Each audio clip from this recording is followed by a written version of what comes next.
Hey everyone, this is Dr. Lynch, and this is video to my ED633 students after reading some of your introductions to the course, where I was really, if you recall, the prompt was around kind of a particular kind of formative moment in your experiences in K-12 schools and kind of how that might have affected like who you're becoming as a teacher. And one of the things that I was really struck by was how often it was like non-academic,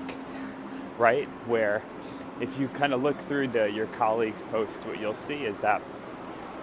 very often it's about a teacher being kind, right? Or it's about the ways in which the kind of social dynamics in a school setting, the way in which those kind of play out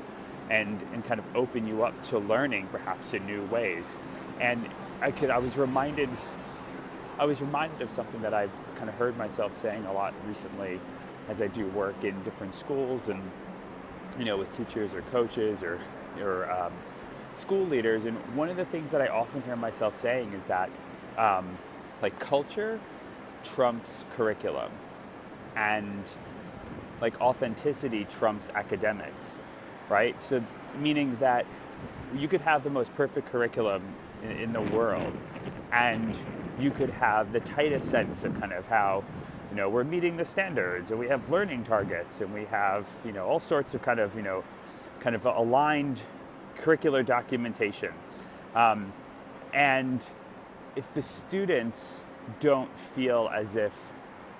their identities, their cultures, their sense of being is honored,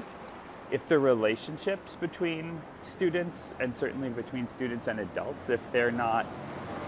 if those are not positive relationships, if those aren't authentic relationships, if those aren't real, then the possibility of learning and of teaching is incredibly hindered. And I would say, and sometimes even just impossible. So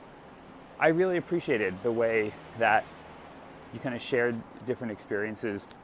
with me and with the classmates in terms of